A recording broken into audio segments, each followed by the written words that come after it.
تو یہ آپ جو تمثیلات دیتے ہیں اس سے ایسا لگتا ہے کہ عام جس سے آپ عشق کرتے ہوں جس ہستی کے ساتھ اس سے نسبت دے چھوکرے کی یا اس طرح کی، آپ نہیں سمجھتے کہ کیا آپ کی علمی یا آپ کے لفظوں کی زمین اتنی بنجر ہے کہ آپ اس سے عالی و عرفہ مثالیں پیش کریں؟ بسم اللہ الرحمن الرحیم، السلام علیکم ویورز، نادر بلوچ نئی ویڈیو کے ساتھ حاضر خدمت ہوں۔ آج موجود ہوں جہلم میں، اور جہلم کی فضا اس وقت جو ہے آج 7 مئی ہے تو کل 8 مئی انجینئر محمد علی مرزا کے خلاف ایک بہت بڑا لانگ مارچ جو ہے، جو باقاعدہ دعویٰ کیا جا رہا ہے کہ وہ لے کے آ رہے ہیں اور ان کو گرفتار کرا کے لگتا ہے ان کو پھانسی پہ چڑھائیں گے، پتہ نہیں کہاں تختہ دار پہ لٹکوائیں گے۔ لیکن ان کے ویوز جو ہیں وہ آپ کو پتہ ہے کہ کروڑوں پاکستانی کے پوری دنیا میں دیکھے جاتے ہیں اور ان پر اعتراضات بھی اٹھائے جاتے ہیں، اعتراضات کے جوابات بھی دیے جاتے ہیں۔ لیکن دلچسپ کہیں افسوسناک بات یہ ہے کہ ان کے خلاف نہ صرف فتویٰ دیا گیا بلکہ انجینئر محمد علی مرزا کے والد صاحب کے خلاف بھی FIR کاٹی گئی ہے اور اس وقت ان کی جان کو بھی تھریٹس ہیں۔ سر بہت بہت شکریہ کہ آپ نے اپنا قیمتی وقت دیا۔ کچھ تلخ بھی سوالات ہیں، کچھ شیریں بھی ہیں، امید ہے کہ آپ مائنڈ نہیں کریں گے جی انشاءاللہ تعالی۔ جی لا حول ولا قوت الا باللہ، اللہم صلی علی محمد وعلی آل محمد۔ نادر بھائی، آپ کے ویلاگز وقتاً فوقتاً مختلف ٹاپکس کے اوپر میں دیکھتا رہتا ہوں، اور آپ جو اس معاشرے کے اندر ایکسٹرا جوڈیشل ایکٹیویٹیز کے حوالے سے جو کچھ ہو رہا ہے اس کو ہائی لائٹ کرتے ہیں۔ اللہ تعالیٰ آپ کو جزائے خیر دے، آمین۔ اور یہ بڑا اچھا کیا آپ نے کہ بجائے اس سے کہ میرے بارے میں رائے آپ کسی اور سے پوچھیں، میں زندہ ہوں، مجھ سے آگے پوچھ لیں، میں تیار ہوں انشاءاللہ۔ بے فکر ہو کہ جو آپ کے دل میں آتا ہے سوال کریں، انشاءاللہ میں جواب دوں گا۔ بہت شکریہ۔ ایک تو یہ کہ آپ کی پوری محفل بھی ہم نے 2.5-3 گھنٹے اٹینڈ کی، اور کچھ سوالات جو ہیں ہم نے آپ کی گفتگو کے درمیان بھی میں نے نوٹ کیا، ممکن ہے کہ وہ تھوڑا سا اوپر نیچے ہو، لیکن سٹارٹ میں ہم آپ سے پوچھیں گے یہ کہ آپ کا مذہبی بیک گراؤنڈ کیا ہے اور فکری بیک گراؤنڈ کیا ہے؟ دیکھیں، بلٹ اپ تو میرا بریلوی مکتب میں ہوا 31 سال تک۔ میں یعنی بائی برتھ جو جس فیملی میں اللہ تعالیٰ نے پیدا کیا وہ تو بریلوی تھی، لیکن پھر 2007 کے اینڈ پہ 2008 کے سٹارٹ پہ قرآن حکیم کو پری ڈیٹرمنٹ رزلٹس کے بغیر پڑھنا شروع کیا، اور آہستہ آہستہ اللہ تعالیٰ نے یہ سمجھ بوجھ دی کہ کوئی ایک فرقہ ایسا نہیں ہے جو 100% پرفیکٹ ہو۔ کچھ باتیں اہل حدیث کی درست ہیں، کچھ بریلویوں کی، کچھ دیوبند کی، کچھ اہل تشیع کی، تو میں نے ان ساری باتوں کو ایک جگہ جمع کیا۔ میرا کوئی ایک نظریہ بھی ایسا نہیں ہے جو مجھ سے پہلے پلانٹ ارتھ پہ کسی فرقے کا نہ ہو۔ ہاں یہ ضرور ہو سکتا ہے کہ کسی ایک فرقے کا وہ ہوگا، اور وہ آج بھی اسٹیبلش فرقے موجود ہیں۔ میں نے کوئی نئی بات لانچ نہیں کی، تو میں نے یونٹی ان ڈائیورسٹی کیا کہ یہ اتنے زیادہ جو فرقے بن گئے ہوئے ہیں تو یہ کیوں بنے ہیں؟ سب کے پاس کوئی نہ کوئی ایسی مضبوط بات تھی جس کی بنیاد پہ اس کی کمزور باتیں بھی ایکسیپٹ ہو گئیں پبلک میں، تو وہ ساری کی ساری باتیں ہم نے ایک جگہ جمع کی، اور اللہ کا شکر ہے ہم تمام فرقوں کو مسلمان سمجھتے ہیں، خواہ بریلوی ہوں، دیوبندی ہوں، اہل حدیث ہوں، شیعہ ہوں، اور ان کے پیچھے نماز پڑھنے کے قائل ہیں، اور اپنی کوئی مسجد نہیں بنائی، کوئی چندہ بک نہیں بنائی۔ اللہ کا شکر ہے ہم بھی عام مسلمان ہیں، اللہ کے فضل سے۔ عموماً یہ دیکھا جاتا ہے کہ لوگ رسمی اداروں میں جو ہے وہ تعلیم حاصل کرتے ہیں اور آگے بڑھتے ہیں اور ایک اسپیشلائزیشن کرتے ہیں۔ آپ خود اس چیز کے قائل ہیں کہ چاہے کوئی ڈاکٹر ہو، کوئی انجینئر ہو، کسی بھی فیلڈ میں ہو، اپنا ماہر ہی گردانا چاہتا ہے، اس ماہر کو ہی یہ اختیار ہوتا ہے کہ وہ کوئی رائزہ نہیں کرے حتمی۔ آپ کسی رسمی ادارے میں بھی نہیں رہے، لیکن آپ باتیں وہ کرتے ہیں جو اسپیشلسٹ کرتے ہیں۔ ہاں، اس کی وجہ یہ ہے کہ جو ہمارے اسپیشلسٹ بن کے نکل رہے تھے نا، نہ تو ان کے کانسیپٹ کلیئر تھے، نہ انہوں نے قرآن و سنت پڑھی۔ 8 سال کے درس نظامی کے کورس میں 7 سال تک فقہ حنفی پڑھائی جاتی ہے، اور آخری سال دورہ حدیث ہوتا ہے جس میں بس حدیث کا ایک دور ہے گزر جاتا ہے۔ اسی لیے جب یہ علماء نکلتے ہیں، دیکھیں اہل حدیث جو سب سے زیادہ اپنے آپ کو علمی سمجھتے ہیں نا، ان کی اکثریت ہم سے پہلے جانتی نہیں تھی کہ مسلم شریف میں غدیر خم قرآن اور اہل بیت والی حدیث 4 جگہ پہ آئی ہوئی ہے۔ ان کو رٹائی گئی وہ حدیث جو ان 6 کتابوں سے بھی باہر تھی، قرآن اور سنت، جو کھینچتان کے حسن درجے تک پہنچتی ہے، اور جو مسلم شریف میں تھی 6225 سے 6228 تک، نہ ان کے بڑوں کو پتہ نہ چھوٹوں کو پتہ۔ یہ تو ان کا علمی لیول تھا۔ باقی ہم جو کچھ بیان کرتے ہیں کوئی فتویٰ نہیں دیتے، بالکل ہم بتاتے ہیں قرآن میں یہ لکھا ہے، سنت میں یہ لکھا ہوا ہے، یہ ریفرنس ہے، آپ چیک کر لیں، جو اس سے رزلٹ نکلتا ہے۔ فتوے تو انہوں نے دیے ہیں، سنیوں نے شیعہ کو کافر قرار دیا، شیعہ نے سنیوں کو گمراہ قرار دیا، بریلویوں نے دیوبندیوں کو کافر قرار دیا، دیوبندیوں نے بریلویوں کو، اہل حدیثوں کو انہوں نے کافر قرار دیا۔ فتوے تو یہ دیتے ہیں، ہم تو کہتے ہیں قرآن میں یہ لکھا ہوا ہے، اور آپ اپنے فرقے کا ترجمہ پڑھ لو، اگر بات ہماری نکل ہے تو اب قرآن پہ تم نے عمل کرنا ہے۔ اب یہ نہیں دیکھنا کہ قرآن کے خلاف اب جو کوئی عالم بات کر رہا ہے ہم نے اس کو لے کے چلنا ہے۔ اور معذرت کے ساتھ دنیا میں تو یہ ہوتا ہے کہ فزکس کا پروفیسر اگر آپ اسے کتاب سے غلطی بتائیں وہ اپنی اصلاح کرتا ہے، لیکن کوئی مولوی ایسا نہیں کہ آپ اسے قرآن سے اس کے بابے کا ترجمہ دکھا کے اس کی غلطی ہائی لائٹ کریں اور وہ مان جائے کہ میں نے غلط کیا ہے۔ تو اگر یہ حوصلہ جو ایک فزکس اور کیمسٹری کے پروفیسر میں ہمارے علماء میں ہوتا نا تو وہ ایکسیپٹ کر لیتے. آج تک کسی سائنٹسٹ نے کہا ہے کہ یہ مفتی ممبر پہ چڑھ کے یہ کیوں کہتا ہے کہ چاند گرین اس وقت لگتا ہے جبکہ جو زمین ہے وہ سورج اور چاند کے درمیان آ جاتی ہے, تمہاری تو یہ فیلڈ ہی نہیں ہے. ایسا کبھی نہیں ہوا. آپ ایئر کنڈیشن لگانے کے لیے کوئی ماہر بلائیں اور وہ ٹیڑھا لگا رہا ہو اور مفتی صاحب یہ کہیں کہ یار یہ ٹیڑھا لگ رہا ہے, اس پہ ذرا لیول رکھ کے دیکھ لو, وہ آگے سے کہ تیرے کو ڈگری ہے, ڈگری تو میرے پاس ہے. کبھی ایسا نہیں ہوا. یہ مولویوں نے کیوں یہ زوم اپنا نکال لیا؟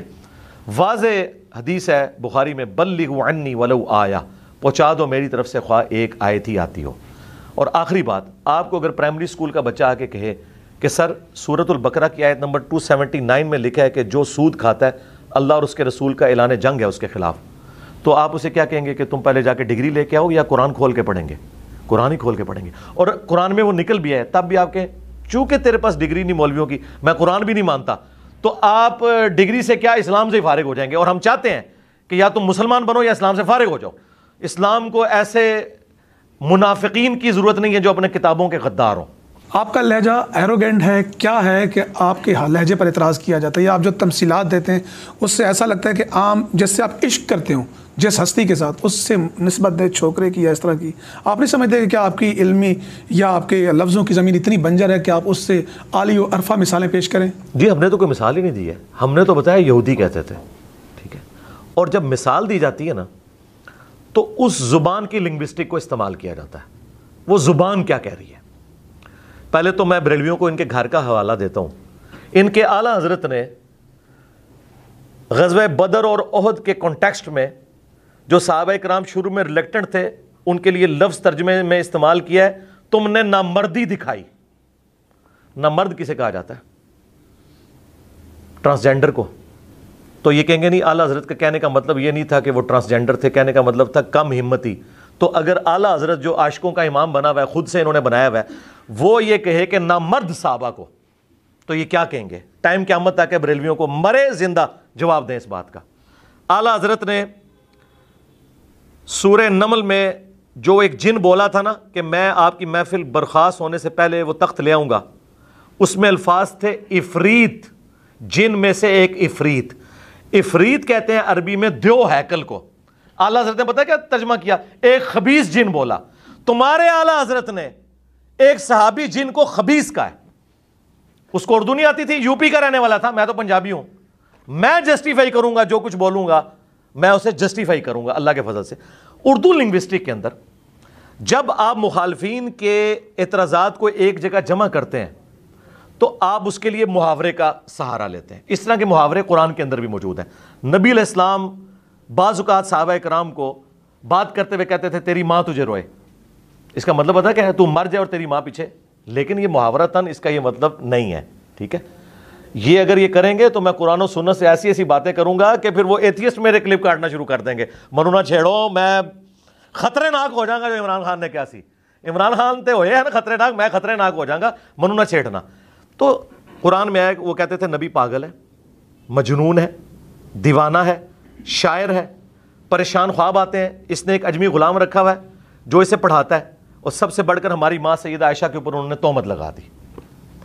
ان سارے اعتراضات کو میں نے اردو لنگوسٹک کے محاورے میں جمع کیا تھا کہ وہ لوگ نعوذ باللہ یہ کہتے تھے یہودی کہ ہمارے اتنے بڑے بڑے پادری بیٹھے ہوئے ہیں, انہیں نہیں پتا دین کیا ہے, حالانکہ ان کی کتابوں میں پروفیسیز لکھی ہوئی تھی نبی علیہ السلام کی. تو یہ قرآن کی تفسیر میں نے 8 سے 5 سال پہلے بیان کیا تھا. لوگ کہہ رہے ہیں کہ بار بار اس پہ بولتا ہے, میں تو بتاؤں گا نا کہ میں نے تو وہ بولا ہی نہیں جو تم کہہ رہے ہو. میں نے کہا تھا یہودی کہتے تھے کہ یہ کل کا چھوکرا آ کے میں سمجھائے گا. اچھا اب یہ کہتے تم نے کہا, میں نے کب کہا, میں نے تو یہودیوں کے ریفرنس سے بات کی. تو انہوں نے اگلی بات کی کہ اس کو ثابت کریں. تو بھائی آپ کا اعتراض پہلے تو ختم ہو گیا, گستاخی تو نہیں ہے. آپ یہ کہیں گے یہ جملہ ثابت کریں, میں نے تو نہیں کہا, میں نے تو بھائی یہ اردو لنگوسٹک میں ساری. اچھا میں پھر نعوذ باللہ ایک ایک گالی جو قرآن میں نقل ہوئی ہے کافروں کی وہ میں ایک ایک اس کو بیان کروں. مثلا قرآن میں سورۃ المنافقون میں ہے کہ یہودی کہتے تھے کہ جب ہم عزت والے مدینے میں داخل ہوں گے تو یہاں سے ذلیلوں کو نکالیں گے. اللہ کے نبی علیہ السلام اور ان کے صحابہ کو انہوں نے کہا ذلیل. تو جب میں یہ قرآن سے نقل کروں گا تو میں نقل کفر نہ باشد. اب یہ اللہ کو بھی ٹیچ کریں گے کہ یا اللہ تجھے یہ نہیں کہنا چاہیے تھا, تو قرآن میں تو موجود ہے سورۃ المنافقون کے اندر. تو جب ہم اسے کوٹ کرتے ہیں تو وہ نقل کفر نباشد ہوتا ہے. یہ جو میں نے چھوکرا لفظ استعمال کیا یہ تو ان کے پیر کرم شاہ صاحب کا بھی نکل آیا.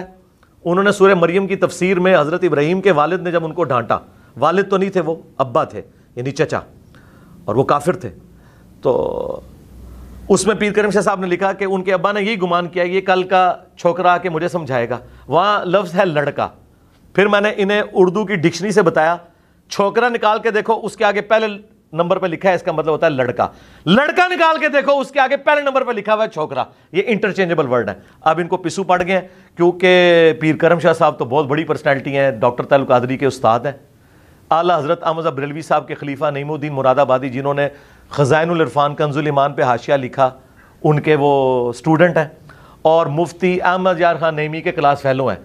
مفتی احمد یار نعیمی اور پیر کرم شاہ انہوں نے اکٹھا 1947 میں دور حدیث کیا ہوا ہے. اب ان کے پاس تو کوئی راستہ نہیں رہا. اور سب سے بڑھ کر آج وابی اور بریلوی بھائی بھائی بنے ہوئے نا, تو سرکار خلیل الرحمان جو سب سے بڑا فیس ہے وابیوں کا, اس نے تو آگے کہا ہے کہ جب کبھی بھی کوئی پیغمبر اپنی امت میں گیا تو سامنے بابوں نے یہی کہا کہ ہم نے داڑیاں دھوپ میں سفید کی ہیں.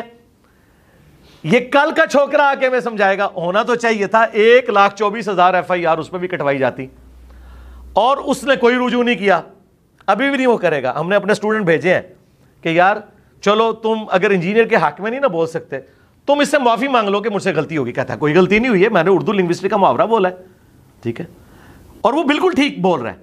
تو یہ لنگوسٹک کے اندر بات ہو رہی ہے, ہم نے نہیں کہا. یہی وجہ ہے بھائی, اس کے اوپر پہلے بھی FIR فارغ ہو چکی ہے. انہوں نے کٹوائی تھی آج سے 6 مہینے پہلے, FIA میں گئی فارغ, اور سرکار یہ بھی فارغ ہو چکی ہے کیونکہ جیلم کی جو کورٹ ہے اس نے جورسڈکشن اپنی اٹھا لی ہے. انہوں نے کہا یہ FIA کا کیس ہے اور FIA کے ساتھ ہم رابطے میں, انشاءاللہ ہم انہیں جواب دیں گے. سب سے پہلے تو یہ جو کلپ ہے نا, ان کو اوریجنل کلپ ہی نہیں ملتے, یہ کلپڑیاں چھوٹی چھوٹی کاٹی ہوتی ہیں. وہ پورے کانٹیکسٹ میں بات ہوئی ہے, جائیں گورے کی عدالت میں مقدمہ رکھیں, وہ بتا دے گا آپ کو کہ کس کانٹیکسٹ میں کیا بات ہو رہی ہے. یہ جان بوجھ کے نا وہ الفاظ کے چناؤ کو گستاخی سمجھتے ہیں. تو وہ میں نے ان کو پھکی دے دی ہے کہ تمہارے اعلیٰ حضرت نے تو صحابہ کو لکھا ہے نامرد, تمہارے اعلیٰ حضرت نے ایک صحابی کو لکھا خبیث جن, ٹھیک ہے. اور یہ میرا کلپ آ رہا ہے, یہ تیار ہے, اعلیٰ حضرت کے ترجمے کی خوبیاں اور خامیاں. میں نے خوبیاں بھی بتائی ہیں لیکن ہم نے کبھی کسی کی تکفیر نہیں کی ہے. تو یہ صرف باتیں پکڑتے ہیں. اور مجھے بتائیں کیا یہ آرٹ سے مجھے ایکسیپٹ نہیں کر رہے؟ انہوں نے پچھلے 13-14 سال میں میرے ساتھ کیا کچھ نہیں کیا. یہ تو سوشل میڈیا کی وجہ سے عام ہو گیا نا. آپ کہہ رہے ہیں یہ آ جائیں گے. 22 کروڑ کی عوام میں 19 اپریل کو 22 بندہ نہیں اکٹھا ہوا, اور وہ سارے کرائے کے لگ رہے تھے جو آئے ہوئے تھے کسی مدرسے کے اسٹوڈنٹ, اور جیلم کی 15 لاکھ سے زیادہ آبادی ہے, ٹھیک ہے. اکٹھے بھی ہو جائیں ہمیں کوئی فرق نہیں ہے. اور دوسری بات مجھے یہ بتائیے کہ یہ لوگ جو اتنے بڑے بڑے دعوے کر رہے ہیں, آپس میں ایک دوسرے کو کافر ڈکلیئر کیا ہوا ہے انہوں نے, اور آپس میں بیٹھنے کے لیے علمی اختلاف کر رہے ہیں. میرے ساتھ بھی علمی اختلاف کریں, اپنا پوائنٹ آف ویو رکھیں, میں جواب دوں گا. یہ گستاخی, واجب القتل, یہ حرکتیں کیوں کرتے ہیں؟ اس سے کیا نکالنا ہے انہوں نے؟ میرا تو کچھ نہیں بگڑنا. ان کی اپنی کریڈیبلٹی یہ ہے کہ ایک دن پہلے یہ کہہ رہے ہوتے ہیں آرمی چیف کو قتل کر دو, ٹھیک ہے جی, وزیر اعظم کو قتل کر دو, ان کے خانسامے ان کو زہر دے دیں, چیف جسٹس کو اس کا خانسامہ زہر, اور اگلے دن پرچہ پڑھ رہا ہوتا ہے کہ میں شوگر دا مریض ہاں, میں فلانا مزید ہاں. او وزن نہیں چک سکتے, کیوں گلاں کر دو؟ انجینئر جو بولتا ہے اللہ کے فضل سے اس کا وزن اٹھاتا ہے, کیونکہ میں خیرات کے ٹکڑوں پہ نہیں پلا ہوا, اپنی جیب سے لوگوں کو کھلاتا ہوں, تمہاری طرح چندوں پہ نہیں پلا ہوا. تو جس نے آنا ہے وہ اپنا شوق پورا کرے, وہ جانے اور انتظامیہ جانے, میرا کیا لینا دینا. میں نے کو ملیشیا بھرتی کی ہوئی ہے, لے آئے جتنے مرضی بندے, اس کا معاملہ پولیس کے ساتھ ہے, میرے ساتھ تو لینا دینا نہیں. میرا کیس FIA میں ان کو خود جواب دوں انشاءاللہ. 5 لاکھ روپے انعام رکھا ہوا ہے. 5 لاکھ تو بھائی یہ میری ایک زلف کی قیمت نہیں بنتی. ہاں 5 لاکھ. یہ بتائیں کہ انجینئر محمد علی مرزا 14-15 سال سے جو کام کریں, کبھی انہوں نے رجوع کیا ہو, اپنی بات پہ غلطی تسلیم کی, یا کسی نے متوجہ کیا ہو آپ کو اور آپ نے اس کا اعلانیہ ابھی کوئی کہا کہ میں؟ بے شمار دفعہ میری ہی ویڈیو ہے انجینئر کے 5 رجوع. کسی اور عالم نے اپنا رجوع کبھی ریکارڈ نہیں کروایا, ٹھیک ہے. لیکن یاد رکھیے گا رجوع غلطی پہ ہوگا, جو غلطی نہیں ہے اس پہ رجوع کرنے کا مطلب پتہ کیا ہے؟ آپ اپنے آپ کو گستاخ ڈکلیئر کر رہے ہیں. میرے لیے کوئی مسئلہ ہے کسی بات کے اوپر رجوع کرنا؟ رجوع تب کروں گا جب غلطی ثابت ہوگی, ورنہ اگر آپ یہ کریں گے تو پھر کیا اللہ رجوع ریکارڈ کرائے گا اس بات کے اوپر کہ جب ہم عزت والے داخل ہوں گے تو مدینے سے ان ذلیلوں کو نکالیں گے؟ اللہ تعالیٰ نے جو نبی علیہ السلام ان کے صحابہ کو ذلیل کہا یہودیوں کے ریفرنس سے, تو کیا اللہ رجوع ریکارڈ کروائے گا؟ اچھا یہ کہتے ہیں جی اللہ کہہ سکتا ہے آپ نہیں کہہ سکتے، استغفر اللہ، لعنت ہے تمہارے عقیدے کے اوپر، کیا اللہ اپنے نبی کی توہین کرے گا؟ ہوش کے ناخن لو، کیا بات کر رہے ہو؟ اللہ نے ساتھ ہی کہا کہ عزت تو اللہ اس کے رسول اور اہل ایمان کے لیے، تو کوئی ہمیں آر نہیں رجوع کرنا۔ میں نے رجوع کیا، میں آپ کو بتاتا ہوں، ہم نے رجوع، سب سے بڑا میرا رجوع ابھی حالیہ ہی ہوا ہے۔ پہلے میں کہتا تھا مزارات پہ نہ جایا کریں، صرف قبروں پہ جائیں، کیونکہ مسلم میں حدیث ہے قبروں پہ جاؤ تاکہ آخرت کی یاد آئے۔ اب میں نے رجوع کیا ہے کہ آپ مزاروں پہ بھی جائیں، صرف اعلانیہ وہاں دعا کریں کہ اے اللہ جو ادھر بابا دفن ہے اس کے چھوٹے بڑے اگلے پچھلے جو یہ چھپ کے کرتا رہا، جو سب کے سامنے کرتا رہا، وہ گناہ معاف کر دے۔ اے اللہ اس بزرگ کی قبر میں کیڑے نہ پڑیں، اے اللہ اس کے اوپر گنجا سام مسلط نہ ہو، ٹھیک ہے؟ یہ ساری دعائیں کریں، داتا دربار پہ کریں، سلطان بہو کے مزار پہ کریں، اجمیر پہ کریں۔ میری طرف سے اجازت ہے جائیں مزار کے اوپر۔ میں پہلے منع کرتا تھا، میں نے رجوع کر لیا۔ پہلے میرا یہ موقف تھا کہ جو مٹھی کے بعد داڑھی نہیں کاٹتا وہ بہتر ہے، پھر میں نے اپنا رجوع ریکارڈ کروایا، میں تو نہیں کاٹتا، میرے کئی بال مٹھی سے زیادہ ہے۔ جو یہ سمجھتا ہے کہ نبی الاسلام کی داڑھی مٹھی تھی اس کے لیے مٹھی افضل ہے، اور جو یہ سمجھتا تھا کہ نبی الاسلام کی نیچرل مٹھی تھی اور میری نیچرل لمبی ہوگی تو میں اتنی رکھوں گا نہیں کاٹوں گا، اس کے لیے وہ افضل ہے، تو میں نے اس کے اوپر رجوع ریکارڈ کروایا۔ اس طرح کے بے شمار رجوع ہیں جو میں نے ریکارڈ کروائے ہیں، لیکن جب غلطی ہوگی تو رجوع۔ ایک حدیث میں نے بخاری کی بیان کی، قرآن میں آیت نازل ہوئی نا کہ یہ اس وقت تک مومن ہی نہیں ہو سکتے جب تک کہ آپ کو ہر فیصلے میں اپنا حاکم نہ مان لیں۔ اس کا شان نزول بخاری میں لکھا ہوا تھا کہ حضور کے پھوپھی زاد زبیر رضی اللہ تعالیٰ عنہ کا جھگڑا ہوا ایک شخص کے ساتھ، نبی الاسلام کے پاس فیصلے کے لیے آیا، نبی الاسلام نے حضرت زبیر کے حق میں فیصلہ کیا، تو اس نے یہ کہہ دیا کہ یہ اس لیے کیا کہ وہ آپ کے پھوپھی کا لڑکا ہے۔ تو میں نے یہ بولا کہ وہ منافق تھا، ظاہر ہے کہ یہ منافقانہ ہی ایٹیچیوڈ ہو سکتا ہے۔ ایک ہفتے بعد ایک بندہ میری اکیڈمی آیا، میرا اسٹوڈنٹ، وہ کہنے لگا کہ اس حدیث کا ایک طریق جو ہے وہ بخاری میں دوسری جگہ ہے، وہاں لکھا وہ انصاری صحابی تھا، تو آپ نے اسے منافق کیوں کہا؟ میں نے کہا یار مجھے تو نہیں پتا تھا، میں نے تو اس کے ایٹیچیوڈ کی وجہ سے کہا، اگر وہ صحابی لکھا ہوا ہے تو میں نے اسی دن رجوع ریکارڈ کرایا کہ جسے میں نے منافق کہا تھا وہ منافق نہیں تھا، وہ انصاری صحابی تھا، دنیا کی محبت میں مغلوب ہو کے اس نے رسول اللہ کے اوپر اس طرح کا جملہ کسا، تو میں نے رجوع کیا۔ حضرت عمر نے ایک بدری صحابی کو منافق کہہ دیا تھا، بخاری مسلم میں آتا ہے، وہ جس نے مخبری کر دی تھی، وہ جوڑے میں خط لے کے جا رہی تھی، ایک عورت، مولا علی کو حضور نے پیچھے سے بھیجا، تو اس پہ حضرت عمر نے کہا تھا اجازت دیں میں اس منافق کا گلا کاٹ دوں، آپ نے فرمایا چھوڑ دو، لوگ کہیں گے اپنے صحابہ کو قتل کرواتا ہے، یہ بدری صحابی ہے اور بدری کی اگلی پچھلی غلطیاں اللہ تعالیٰ نے معاف کر دی ہوئی ہیں۔ لیکن حضرت عمر سے حضور نے توبہ نہیں کروائی، رجوع ریکارڈ نہیں کرایا حضرت عمر دا کہ ایک بدری صحابی نو تو منافق کیوں کیا ہے۔ اسی لیے امام بخاری نے اسے چیپٹر کی ہیڈنگ میں لکھا ہے اگر کوئی شخص اپنے علم کی بنیاد پہ کسی بدری صحابی کو بھی کافر کہتا ہے تو وہ کافر نہیں ہوگا، کفر اس پہ نہیں لوٹے گا۔ تو حضرت عمر نے بالکل صحیح فتویٰ لگایا تھا کہ نبی کے ساتھ غداری کفر ہے، لیکن وہ بدری صحابی تھا، دنیا سے مغلوب ہوا۔ تو اس طرح کے فتوے اگر حضرت عمر لگائیں اور وہ رجوع نہ ریکارڈ کرائیں، الٹا وہ امت کو بتایا جائے کہ یہ عقیدہ ہے، انجینئر صاحب کس کا نہ سوئے تم رجوع نہ سوئے تم۔ اچھا یہ بتائیے، میں مذاق کے طور پہ کرتا ہوں، یہ جو آپ کے اہل حدیث کے علماء دیکھ رہے ہیں وہ بھی آپ کے خلاف کہتے ہیں نا میدان میں آ گئے ہیں، اور وہ جنگ کی شخصیت ایم پی معاویہ اعظم جس کا اپنا والد جو ہے ایک مطلب ایک فرقہ وارانہ فسادات میں مارا گیا، اور سیم اسی طرح ان کا بھی اسی طرح ہے، یہ کیا وجہ ہے کہ دونوں آپ کے خلاف متحد ہو گئے ہیں؟ مجھے کوئی غرض نہیں ہے جو سارے اکٹھے ہو جائیں، میں کہتا ہوں جن بزرگوں کا ذکر تو آپ نے آج خود لیا ہے، سرکار میں نے نام ہی نہیں لیا، لاہور کا نام لیا آپ نے؟ کس کا؟ اپنا نہیں نام تو نہیں میں نے لیا، جلالی وہ جلالی دلات ہے نا، وہ تو آپ نے ذکر، آپ نے اہل حدیث اور دیوبند کا میں نے بھی نام نہیں لیا، میں نے بھی، تو وہ بریلوی تھا نا، وہ تو بلا تھا، آپ نے سوال بریلویوں کا نہیں پوچھا، آپ نے پوچھا دونوں نے ملایا۔ تو میرے بھائی بات یہ ہے مجھے کوئی فرق نہیں پڑتا، میں کہتا ہوں جی جن بزرگوں کا نام یہ وضو سے لیتے ہیں نا، وہ قبر سے بھی نکلے نا اور کہیں کہ انجینئر صاحب جو آپ دین بیان کر رہے ہیں غلط ہے، کس طرح غائب کروں گا انہیں میں؟ لا حول ولا قوت الا باللہ، نٹ جان کے ہمیں کوئی بات مجبور نہیں کرتی، زمین و آسمان کی ساری مخلوقات مل کے کہیں نا کہ قرآن کی آیت غلط ہے، ایک بندہ ہوا میں اڑے نا اور کہے کہ اس بات کی دلیل ہے کہ قرآن غلط ہے، میں کہوں گا یہ کوئی دلیل نہیں ہے، قرآن میں ہے کہ یہ جن لوگوں کے اوپر مور لگ جاتی ہے نا سورۃ الانعام میں، اگر مردے بھی قبر سے نکل کے ان سے باتیں کریں تب بھی ان کو ہدایت نہیں ملنی، ٹھیک ہے؟ تو جب اللہ تعالیٰ نے کسی پہ مور لگائی ہے ہم اسے ہدایت نہیں دے سکتے، ہم کانفیڈنٹ ہیں کہ ہم جو کچھ بیان کر رہے ہیں وہ قرآن و حدیث میں لکھا ہوا ہے۔ وہابیوں نے آج تک میری کوئی ایسی غلطی ہائی لائٹ کی ہے جو قرآن و حدیث میں نہ لکھی ہوئی ہو اور میں وہ چیز اس طریقے سے بیان کر رہا ہوں اور ان کے بزرگوں نے وہ نقل نہ کی ہو، یہ صرف یہ کہتے ہیں کہ آپ کہتے کیوں ہیں، اسے کتابوں میں رہنے دو، آج تک کسی نے یہ نہیں کہا جو آپ بیان کر رہے ہو یہ آپ غلط بیان کر رہے ہو، ان کو پتہ ہے لکھا ہوا ہے۔ اب بخاری میں اگر 2812 لکھی ہوئی ہے تقتلہ الفئۃ الباغیہ یدعوہم الی اللہ ویدعونہ الی النار. افسوس اے عمار، تجھے ایک باغی جماعت قتل کرے گی، تو اللہ اور جنت کی طرف بلائے گا، یعنی مولا علی کی پارٹی، اور تیری مخالف جماعت تجھے جہنم کی طرف بلائے گی.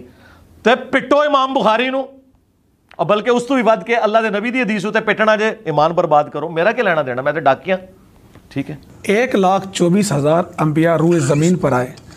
ہم نے جتنا پڑھا قرآن مجید میں، جو مثلا علماء سے سنا، آپ سے سنا، باقی سے سنا، کسی ایک نبی نے بھی کسی دوسرے نبی سے اختلاف نہیں کیا، بلکہ اس کی توثیق کی اور اپنا پیغام پہنچے. کیا وجہ ہے کہ آج اسلام کے ماننے والے ایون کہ ودن سیکٹ 2 عالم دین بیٹھے تو دونوں میں جھگڑا ہوتا ہے، دونوں میں فساد ہوتا ہے اور پوری امت پناہ مانگتی ہے. دیکھیں انبیاء میں تو اختلاف اس لیے نہیں ہوتا کہ انہیں وحی کی تائید حاصل ہوتی ہے. انبیاء کی مثال دینا غلط ہے. انبیاء کے بعد تو صحابہ میں بھی جنگیں ہوئی ہیں. اتحاد امت اس طرح کا جو آپ چاہتے ہیں وہ قیامت تک نہیں ہوگا جب تک پیغمبر نہ دنیا میں موجود ہو. اختلاف رائے تو ہو سکتا ہے. ہم کہتے ہیں اختلاف رائے کو علمی رہنے دیں، ایک دوسرے کو کافر نہ کہیں، اسلام سے باہر نہ نکالیں. یہ آپ ظلم کرتے ہیں. تو اختلاف رائے تو ختم نہیں ہو سکتا. وہ مولانا اسحاق صاحب ہمارے استاد کہا کرتے تھے کہ یا تو پیغمبر دنیا میں موجود ہو یا لوگ سوچنا چھوڑ دیں، یعنی پاگل ہو جائیں سارے، پھر بھیڑ بکریوں کی طرح انہیں ہانک لیں. یہ دونوں کام نہیں ہونے. اللہ نے عقل دی ہے، اور عقل ظاہر ہے ایک انسٹرومنٹ ہے جو اللہ تعالیٰ نے بہت بڑی نعمت انسان کو دی ہے، وہ اس میں رائے رکھ سکتا ہے اپنی.